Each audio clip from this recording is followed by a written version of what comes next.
Hello everyone जय जगन्नाथ मु आपन स्वागत करुच्ची आमर चैनल डिवाइन टॉक ऑडियो को। यहाँ हूँ कालीर ब्लॉग। काली जेहेतु आमर महाविषुव संक्रांति आ पणा संक्रांति होता हनुमान जयंती भी थी से पणा होता मो साइड पणा टी डिफरेंट। तापर माँ को आलती कर दंडकाली माँ को आलती करके आज आम ब्लॉग स्टार्ट करवा। यहाँ हूँ आम दंडकाली नृत्यर शेष दिन पणा संक्रांति दिन मेरुदंड भी पालन करा जाए। यहाँ एथिरे धूली दंड पानी दंड और माँ का आरती आ दंड मान केवल गोटे गोटे टाइम माने रात्रि समय रे अन्न ग्रहण करेंगे।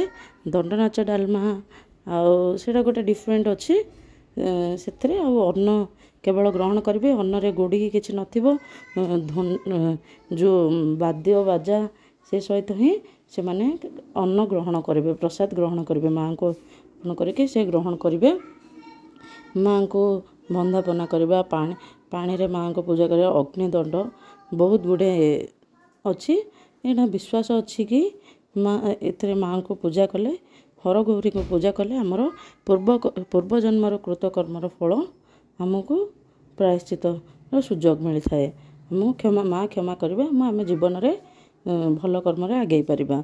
से दंड माने निजर किसी मानसिक पूरण करने किछि पूजा 13 दिन किछि पूजा 18 दिन आ किछि पूजा 21 दिन धरी करती। समस्त नीति नियम टिके टिके अलग थाए। देखो यहाँ पानी दंड समय रे पानी रे से माने कि से हर गौरी को पूजा करती। धूली दंड समय से माने पूरा टह टह खरा टाइम रे धूली रे माँ को दंडवत प्रणाम करके से माँ को आलती हुए। से माने दिन बेले केवल लियापणा सेवन करती जोटा कि 4-5 बाजी जाए आ बहुत निष्ठार सहित यहाँ करिया पड़े। खाली पादरे से माने चलती बहुत बहुत नीति नियम अच्छे। से समय रे आपण ब्रह्मचर्य पालन करवा उचित। एमती बहुत गुड़े अच्छे। देखु माँ को आलती तो सब बेले हुए 3-4 टाइम हुए। माँ को से माने वंदापना करके से दिन यापन करती। से माने खाली पादरे ही चलती आ मानसिकधारी लोक मैंने से डाकी निज दांडे दंड नाच कर जो मैंने मानसिकधारी से माने भी निष्ठार रहती। से माने भी अरुआ अन्न तो आम साइड सब बेले गलती बिना पियाज रसुण आ शुद्ध केवल गोटे टाइम अन्न ग्रहण करती। देखु माँ का आगमन रे केते बढ़िया बाण ये सब उठे। ये टाइम रे ब्रह्मपुर चल चंचल हो उठे बहुत जगह होची। बट गंजाम के ब्रह्मपुर दंड नाच बहुत फेमस। यहाँ सृष्टि होता चढ़ा चढ़ाणी को ब्रह्मा आसिकी घड़ी आ लिंग देते जोटा कि आमर पौराणिक कथा अनुसार अच्छी। जिते बड़े दक्ष महाराज प्रजापति दक्ष यज्ञ करते से तांका पुत्री सती आ जामाता शिव को निमंत्रण कर नथिले। बट सती से यज्ञ को जाइथिले आ सेठी से अपमानित बोध करी अग्नि रे झास देइथिले। सेते बेले शिव आसी प्रचंड रूप धारण करके नटराज रूप रे नृत्य करथिले। सेही टाइम रे से तांको तांकर सासु माता दक्ष प्रजापति पत्नी तांको देइथिले तमे रूप पूजा पाइब। तापर सती आ शिवंकर जोड़ी को लिंग और घड़ी हिसाब से पूजा करा जाए से दिन जोटा कि ब्रह्मा चढ़ा चढ़ाणी को देते। आ गोटे कथा अच्छी जिते बड़े माँ दुर्गा तो पार्वती अवतार जे भी सतींकर भी अवतार। सतींकर परजन्म होती माँ पार्वती।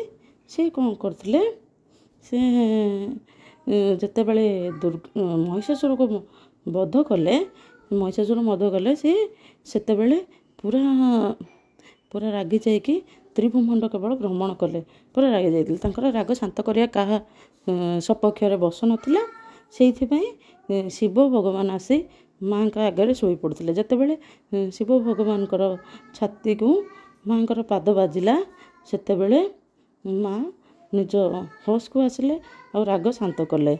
से दिन से रूप को श्यामा काली रूप में पूजा करा जाए। और श्यामा काली କଥା ଅଛି ଶ୍ୟାମାକାଳୀ କିମ୍ବା ହରଗୌରୀ ଚଢ଼େଇକୁ ଜୀବନ ଦାନ କରିଥିଲେ, ସେଥିପାଇଁ ଚଢ଼େଇ ଆଣି ତାଙ୍କୁ ପୂଜା କରୁଛନ୍ତି। ଏଇଟା ସଂକ୍ରାନ୍ତି ମେରୁ ଆଉ ମାସନ୍ତ ମେରୁ ଦୁଇଟା ଅଛି। କିଛି ଜାଗାରେ ମାସନ୍ତ ମେରୁ ଅଛି, କିଛି ଜାଗାରେ ସଂକ୍ରାନ୍ତି ମେରୁ ଅଛି। ଏଇଠି ଯେଉଁ ପାଟ ଭକ୍ତା ଥିବେ ସେ 21 ଦିନ କିମ୍ବା 18 ଦିନ କିମ୍ବା 13 ଦିନ, ମୁଁ ଜାଣିବାରେ 21 ଦିନ ସେ ଗୋଟେ ଅନ୍ଧାର କୋଠରୀରେ କେବଳ ମାଆଙ୍କୁ ସ୍ମରଣ କରିଥାନ୍ତି। ତାପରେ ଯେତେବେଳେ ମେରୁଦଣ୍ଡ ଆରମ୍ଭ ହୁଏ ତଳେ ନିଆଁ ଲଗାଯାଏ ଯେ ପାଟ ଭକ୍ତାଙ୍କୁ ଗୋଡ଼ ଉପରେ କରିକି ମୁଣ୍ଡ ତଳ କରିକି କରାଯାଏ। ସିଏ ପୁରା ଦୁନିଆର ମଙ୍ଗଳ ପାଇଁ ଏସବୁ କରିଥାନ୍ତି। ସେ କିଛି ଅନ୍ନ ବି ଖାଦ୍ୟ ଗ୍ରହଣ କରିନଥାନ୍ତି, କେବଳ ମାଆଙ୍କୁ ତପସ୍ୟା କରିକି ଗୋଟେ ରୁମ୍ ଭିତରେ ଥାଆନ୍ତି। ଯେତେବେଳେ ତାଙ୍କର 3 ଟୋପା ରକ୍ତ 2 ଟୋପା ବା 3 ଟୋପା ରକ୍ତ ସେ ନିଆଁରେ ପଡ଼େ, ସେତେବେଳେ ମେରୁଦଣ୍ଡ ସମାପ୍ତ ହେଲା ବୋଲି କୁହାଯାଏ, ଆଉ ମା ପ୍ରସନ୍ନ ହେଲେ ବୋଲି କୁହାଯାଏ।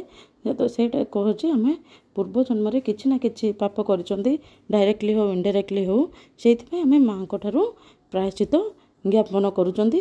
ଆମେ କାହାକୁ କଷ୍ଟ ଦେଇଛେ ତ ଆମେ ଜାଣିନାହାନ୍ତି, କିନ୍ତୁ ଭଗବାନ ସେସବୁ ଜାଣିଛନ୍ତି। ଆମେ ଭଗବାନଙ୍କ ଥ୍ରୋରେ ଆମେ ଯାହାକୁ କଷ୍ଟ ଦେଇଛେ ତାଙ୍କୁ ଯଦି ଆମେ କ୍ଷମା ମାଗି ନେବା, ଦେନ୍ ଆମର କୃତକର୍ମର ଫଳ କିଛି ମାତ୍ରାରେ କମିଯିବ, ଆଉ ଆମେ ଆମ ଜୀବନରେ କିଛି ଅଟକି ରହିଥିବା କାର୍ଯ୍ୟ ହେଇଯିବ, ଆଉ ଆମେ ଖୁସିରେ ଜୀବନଯାପନ କରିବା। ଆମେ ପ୍ରାୟଶ୍ଚିତ ଦଣ୍ଡନାଚ ମାନେ ଗୋଟେ ପ୍ରାୟଶ୍ଚିତର ନୃତ୍ୟ, ଆଉ ମାଆଙ୍କୁ ସମ୍ମାନ ଦେଇକି ମାଆଙ୍କର ମହିମାକୁ ବଖାଣିକି ଏସବୁ ହୁଏ। ଦେଖନ୍ତୁ ବ୍ରହ୍ମପୁରର ଫେମସ୍ ହେଉଛି ଦଣ୍ଡନାଚ। ଏଇଟା କାହିଁ ଅନାଦି କାଳରୁ ଆସିଅଛି। ଏଥିରେ ଧୂଳି ଦଣ୍ଡ ହେଉଛି ଏହାର ମୁଖ୍ୟ ଆକର୍ଷଣ। ଧୂଳି ଦଣ୍ଡରେ ବିଭିନ୍ନ ଢଗ ଢମାଳି ଆଉ ଏସବୁ ଅଛି। ଆଉ ଗୋଟେ କଥା ଅନୁସାରେ ଏଇଟା କେବଳ ପ୍ରଚଣ୍ଡ ଚୈତ୍ର ମାସରେ ହୁଏ। ଚୈତ୍ର ମାସ ସୃଷ୍ଟି ଆରମ୍ଭର ମାସ, ସେଇଥିପାଇଁ ସବୁ ଦେବାଦେବୀମାନଙ୍କୁ ମାନେ ଦେବୀ ମାତା ଆଦିଶକ୍ତିଙ୍କୁ ପୂଜା କରାଯାଏ।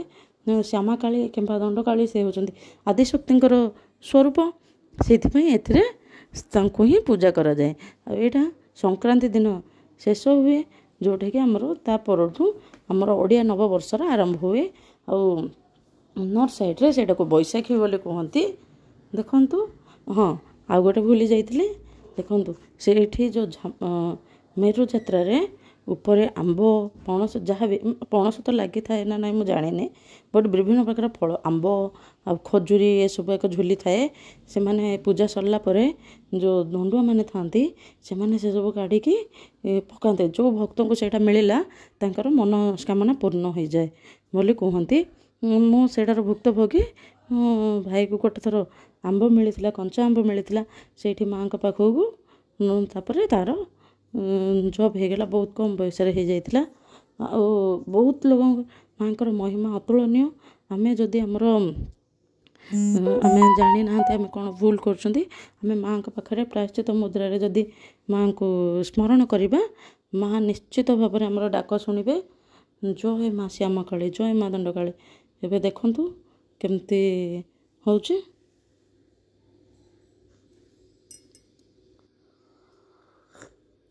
ଦେଖନ୍ତୁ କେମିତି ପାଟ ଭକ୍ତଙ୍କୁ ବାନ୍ଧୁଛନ୍ତି।